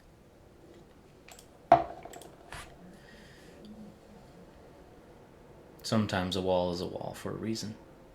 People change as time goes on, and it's like we're Isn't that the beauty of life, though? You never get to be the same person. You always change every day. Every time you wake up, something new changes you. but I don't have to live. I can be here, and I can stop time, and things can be perfect right here. I pity you. Sounds boring. You could have a whole afterlife this whole time with your loved one, and you instead decided to hide up here. We saw your husband, and he was so sad. Really? He's missing you. Oh. Yes. No. That based on how we last spoke, I doubt he's missing me. Absence long have y'all makes the been heart cursed? grow fonder.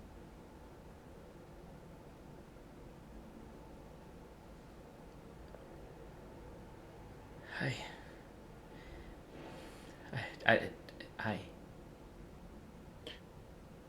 All right, let me put it like this for a final time.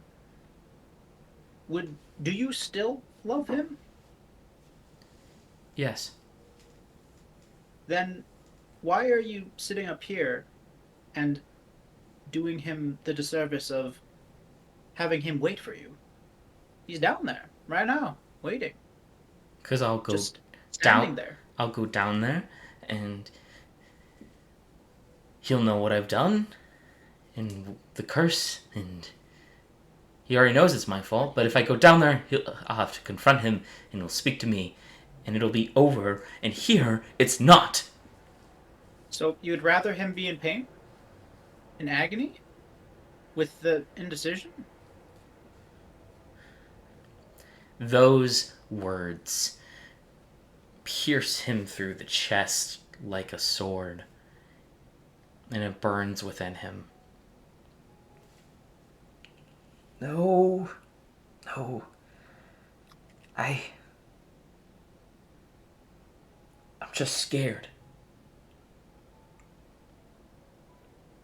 Hey, to be Nope. scared. Everything you ever want is on the other side of fear. But that's what makes it so cool. It's not worth it if it isn't a little scary.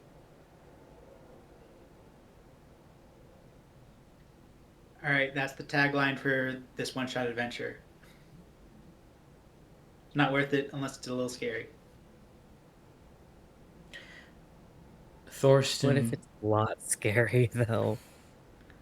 will stand up from his chair. The chair will sort of rear back and fall over. He'll walk towards the couple. He brushes the face of Joseph before he takes the silver. And as it does, the scene breaks. The illusion fades inside. Now you are now just inside a normal attic. And you can see him like put his hand out as if trying to keep the illusion from fading away, just as Joseph did with the lights earlier. Before he turns around, puts his hand out, and gives you the silver. Thank you. No, go get your man, for crying out loud. He's been waiting for who knows how long. Gods be with me. And he will float through the floor. So back to the kitchen, right? Onward! Onward, running back to the kitchen. You turn around and run forward, and you look down, and you see that the who you now recognize is Thorsten behind a theater mask. The physical body is down at the base of the attic, or the hallway where the attic is looking down upon. He has destroyed the ladder going down, and is just kind of looking around. He isn't staring up at you. What do you all do? Wait, so it's Thorsten's body that's been terrorizing this place? A lot happens when you abandon a body in search of fantasy. Interesting. Okay, cool. Can he enter So- back into that Why? body to, like, avoid? You guys said goodbye to Thorsten. He's gone. Interesting. So he's just standing at the entrance? The exit? He's standing below you all, below the hole where you guys would have to jump through to get to the hallway. But isn't looking up at you. Does it just seem like he's just waiting for us? He's looking around, left and right, as if searching for something. Cool. Wait, hold on. Can I Let put me- him to sleep? I was gonna look at the crow and be like, distraction again? I mean, if you want to try. I don't think there's much to put to sleep, but... Wait, Well, can undead be slept? That's a great question. Yes, I would say most undead can sleep. Though most undead decide not to sleep. You could magically put one to sleep. You would just have to roll over the hit points of this immortal killer. Oh, right. Okay. I turned to crow. Um, Distraction again? I mean, I can just hold him. Like, I got this nifty little spell called Hold Person, Try that. and Let's go then with we can that. just kind of run past him. Yep, let's go with that. Okay. Actually, how tall is he? Essentially 10 feet tall. Like, this guy is... And how far is the drop? The drop is, like, 12 feet. Like, this guy is... You could grab his hair from this length. Grand. I am going to attempt to cast the Hold Person spell on him. Wonderful. Please make a Wisdom saving throw. Okay. His wisdom is as a undead corpse without a soul. -2 to the roll. What's the DC? DC 14. Okay. I unfortunately don't have the thing set up to roll dice on the stream, unfortunately. So there's no way where you guys get to know. I can't make this dramatic, so I'll just roll. You said it was a DC 14 roll? Yep.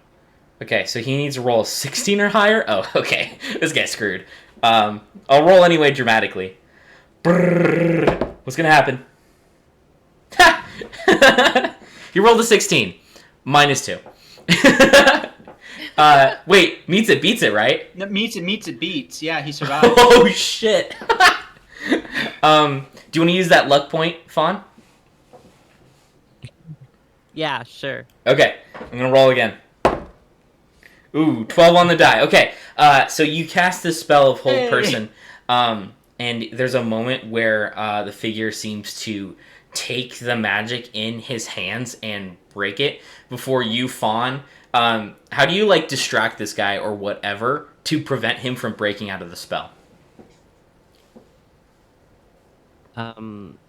Oh, I had an idea and then I just immediately lost it. Brain fart. So stinky. Right. It was so good too. That's why I'm like, no, what was it?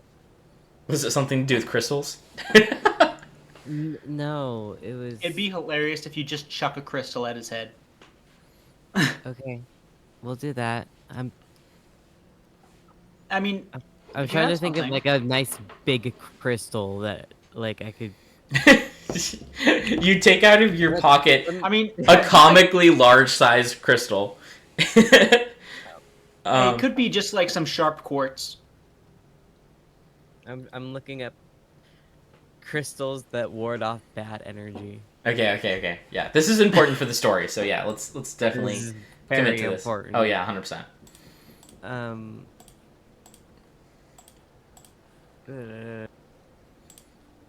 Oh, clear quartz, often used for protection. Incredible. That's what I'm saying. So it is just a giant quartz rock. Yeah. So what you guys don't know is Joe's really into crystals. That's definitely Joe's vibe. That's just fine. 100%. I turn on my webcam, and then you just see like my room is covered in just different kinds of quartz and crystal and amethysts. Tarot cards, Buddhist, like, statues, Incense incense. Yeah, Yeah. exactly. That's definitely Joe.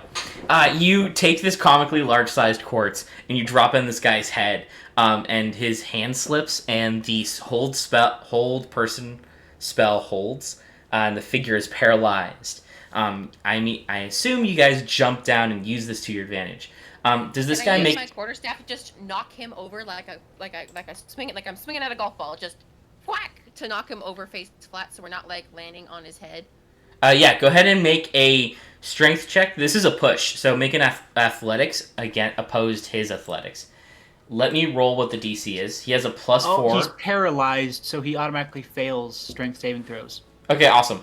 So you take your staff and you push on his head, and like a action figure that's been pushed over a little bit, just like slams into the floor. You all jump down very safely on his really big butt, and then you like roll over. You keep running forward. With hold person, does he save every turn or try to save every turn? Let me double check. Duration at the end of his turn, he gets a retry. Okay, great. So yeah, You guys he can try again now. sprinting down, and you continue down the stairway. You guys are sprinting for the kitchen, yeah? Yeah, Yep. so back through the ballroom, and as I run through the ballroom, I shout, "Thorsten, get control of your body!" At this point, Thorsten is like mid-conversation with Joseph above the group here, above the dancers, and turns towards you. Sorry! As you guys sprint forward here. You guys make your way into the cauldron room with Chad, who is listening to some sick-ass tunes with his headphones, and is like, takes the headphones down. Alright, wicked! What's up? Stop! We got the stuff. Start brewing. Toss it in! I love this guy. I throw the scarf in. You toss all the ingredients. The figure begins to very dramatically mix the potion here and begins a very obvious nursery rhyme. Boiled trouble and, all that stuff. And then the magic poofs and explodes in the scene. And you all look down and see the cauldron has this like faint yellow glow. You look down and peer into the cauldron, and all the liquid is gone, and at the very base, there's this little, like, necklace. You reach your hand down, and one of you picks it up, and the necklace opens, and it's a locket with his family inside. Chad will look towards you all. Put that around his neck, and he will be mortal again. And then kick his ass. Great, cool. Running back to the. Is he still held, or is he still? Is he awake Cat- now? If he failed every single check, which is 10 checks, he could be hold for like a minute tops. Yeah, he succeeded the roll immediately after. So you guys turn around, and he's like in the doorway of the kitchen. Do that again. Do it again. Do it again. Crow, what do you do? Round 2, electric boogaloo. Okay. Round 2. Natural 20. You cast the spell, and the figure...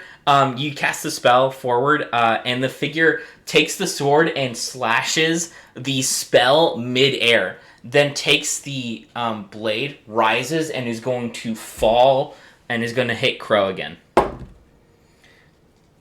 Does a 21 hit? Maybe. Yes, Yeah, yes. just a little bit. You take 13 points of damage. Slashing. Looking, Joe. 11 hit points. So next one, I'm down. Oh. Okay, at this point, we're gonna straight up do initiative. All right. Great. I want to hear everyone's dex score, starting with Sydney. What's your dexterity? 14, so +2. 14, great. Joe, what you at? +3. What's the like? Is it like 17 or 16. 16? 16. Great. Fawn, what you at? At a 9. A 9. Okay. And this guy is going to do this.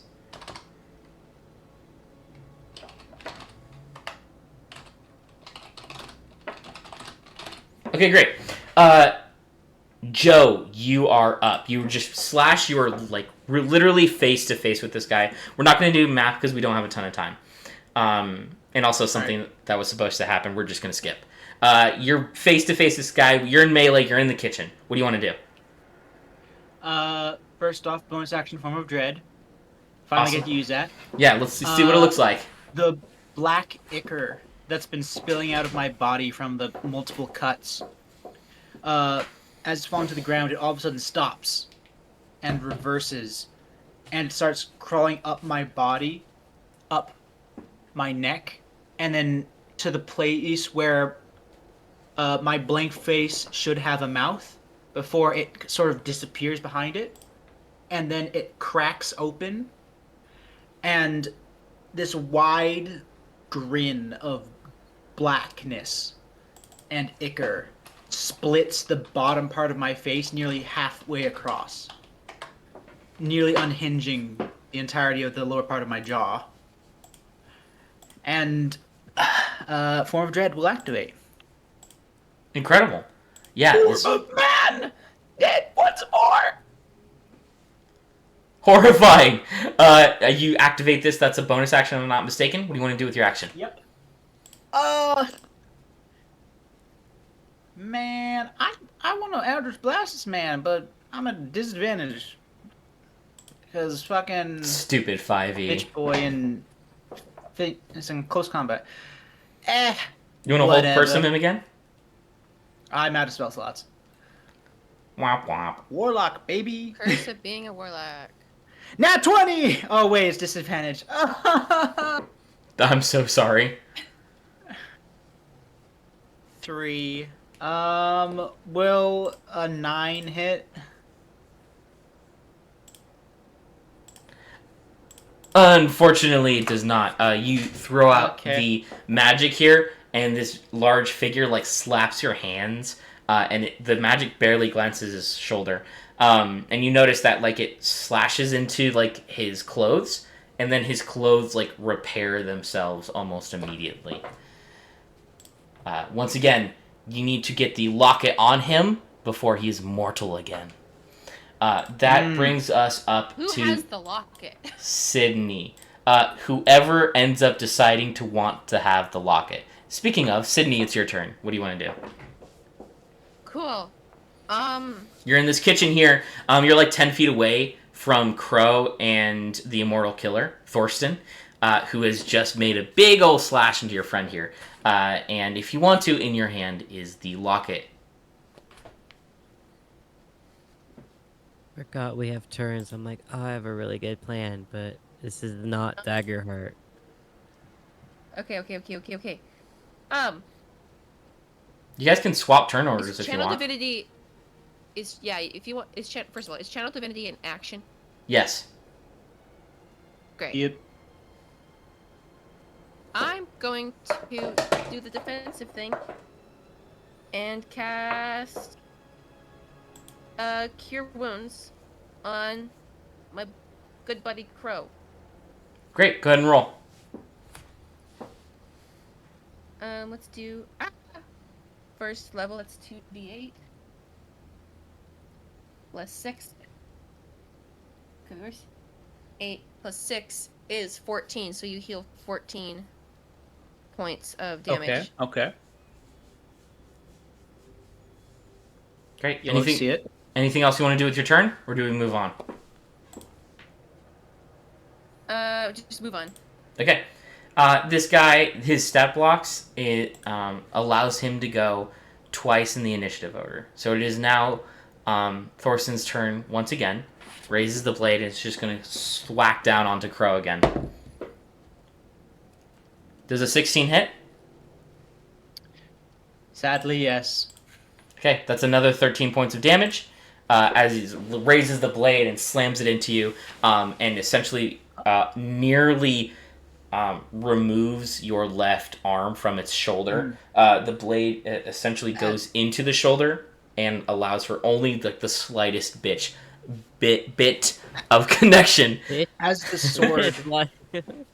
sword is clamping down, the black ichor that was spilling from my form almost seems to reinforce the arm as the temporary hit points I got from entering Form of Dread is consumed.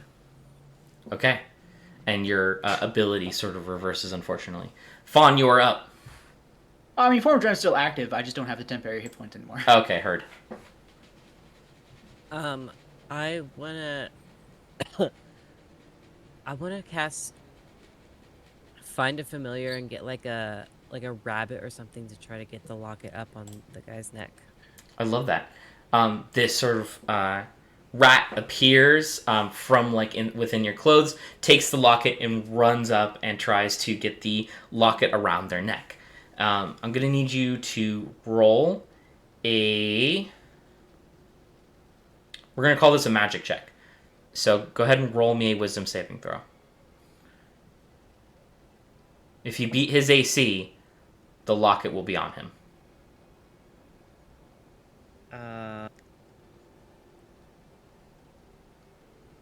18.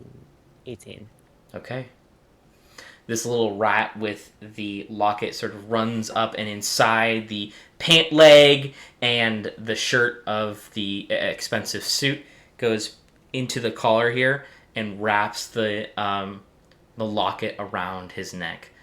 Thorsten screams in angry, "No! I don't want to feel this!" And begins taking the locket and is going to try and pull it off. At this point, if we could cut the music, but keep the rain, that would be sick. Yes. From the floor rises the spirit of Thorsten, who leaps into the body and takes takes control of Thorsten's hands and removes them from around the necklace. Thorsten kneels, almost out of control of himself, like his body is separate personality-wise from his own soul, and is sort of fighting his own control. Before Thorsten takes the left hand and takes it under the chin and raises it to where he's on his knees right now, and the neck is wildly open. Who would like to take the killing blow into the neck of Thorsten? I got daggers. I got it fire. probably should. I think it should be Joe. He's the one who got hit the most. I was gonna say he's got a vengeance against this guy. I could light your dagger on fire.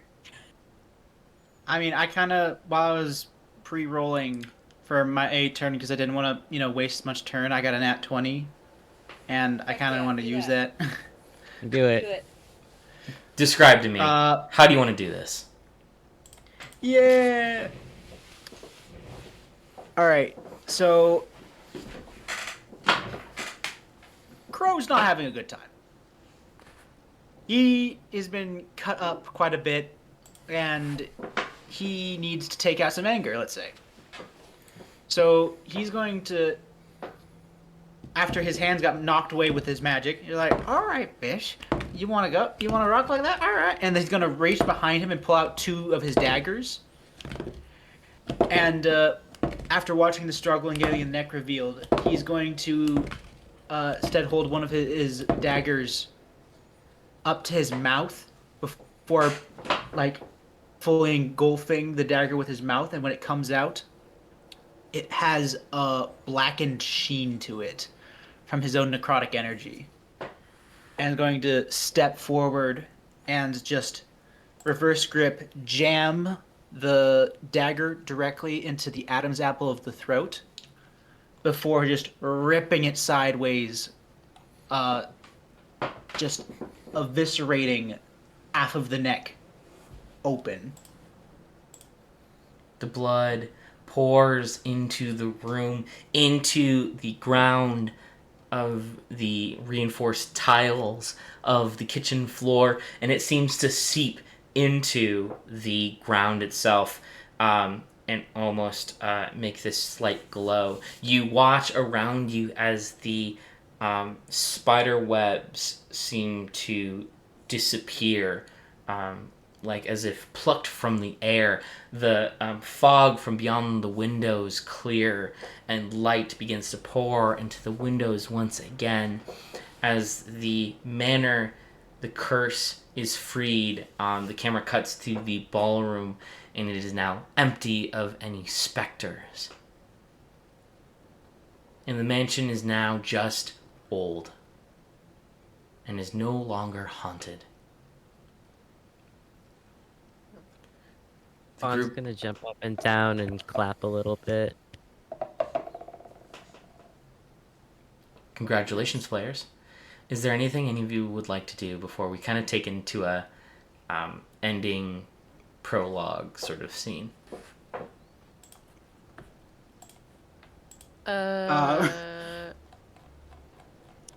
I run up and see if the sisters are still there? Were they ghosts or were they people? You run up and the sisters are gone. Crow's gonna raise his hands above his head and like, yes, more souls for the mistress.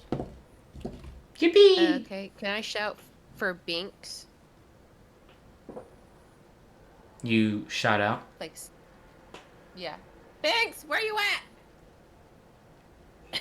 You wait. And you don't hear anything.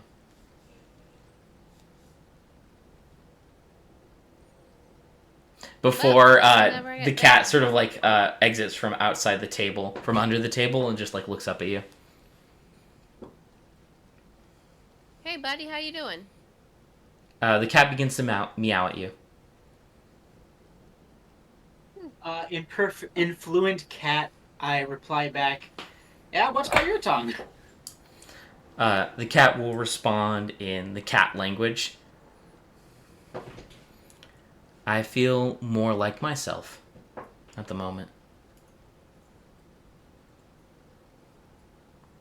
Good for you. What did it say? He said he hated your guts. Yeah, that's fair. I did threaten to murder.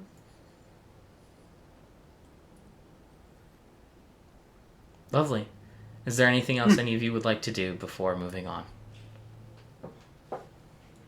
I'm good. I kind of want to be done with this so I can go to sleep. Yeah. The group of you leave with your fortune in tow, allowing to resolve any potential issues that you had that money seems to solve magically. Barclay and his wife walk inside the halls of his own home, of his old home. Looks up at the family portrait and smiles, a baby in his hand, rocking the baby to sleep, the big smile on his face, one of hurt and nostalgia. Before the camera rises above the home, and you see Thorsten and Joseph held in an embrace as specters rising above the home, spending eternity together somewhere else. I don't know. Isn't the whole purpose of being here is for my necromancy master to come sweep up these souls once they're released from the curse? I'm pretty sure they're going to be rotten in hell. They got a pass from the your patron. For reasons beyond our understanding, the two of them spend the rest of their afterlives together. And that's the end of our game. Thank you so much for joining us. I will see you all in 2 weeks for the return of Hunter's Mark. Finally, it's been a long time. I'll see you all then. Goodbye! Bye. Bye, Swan. Bye.